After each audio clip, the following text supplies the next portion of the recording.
விஜயின் தமிழக வெற்றிக் கழகம் கட்சிக் கொடியில் வாகை மலர் இடம்பெற இருப்பதாக தகவல் வெளியாகியிருக்கிறது. விஜய் கட்சிக் கொடியில் இடம்பெறும் சின்னம் குறித்த இந்த தகவல் என்பது வெளியாகியிருக்கிறது. வாகை வெற்றி என்ற அடிப்படையில் தமிழக வெற்றிக் கழக கட்சிக் கொடியில் வாகை மலர் இடம்பெற்றிருப்பதாக தகவல் வெளியாகியிருக்கிறது.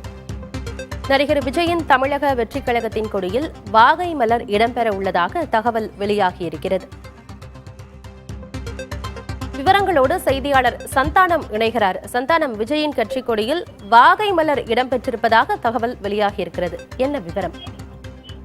ஆனந்தி, தமிழக வெற்றி கழகத்தினுடைய கட்சியினுடைய முதல் மாநாடு அடுத்த மாதம் 22ஆம் தேதி விக்கிரவாண்டியில நடைபெற இருப்பதாக நமக்கு தகவல் கிடைத்திருந்ததுல தற்போது அக்கட்சியினுடைய கொடியில வாகை மலர் இடம்பெற்றிருப்பதாக தகவல் கிடைத்திருக்கிறது.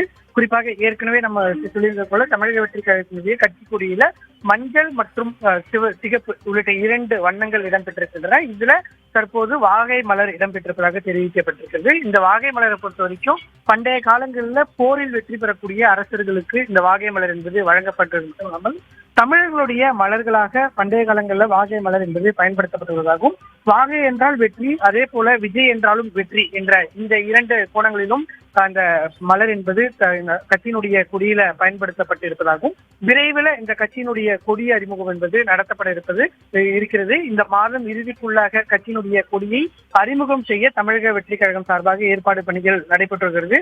குறிப்பாக இன்றும் கூட அதற்கான பணிகள் மிக தீவிரமாக கட்சி சார்பில் மேற்கொள்ளப்பட்டிருப்பதாகவும், இந்த சூழல்தான் தற்போது அக்கட்சியினுடைய கொடியில சின்னமாக வாகை மலர் பயன்படுத்தப்பட்டிருப்பதாக நமக்கு தகவல் கிடைத்திருக்கிறாங்க. விஜயன் தமிழக வெற்றிக் கழக கட்சிக் கொடியில் வாகை மலர் இடம்பெற்றிருப்பதாக தகவல் வெளியாகியிருக்கிறது. இது குறித்த தகவல்களை வழங்கியமைக்கு நன்றி சந்தானம்.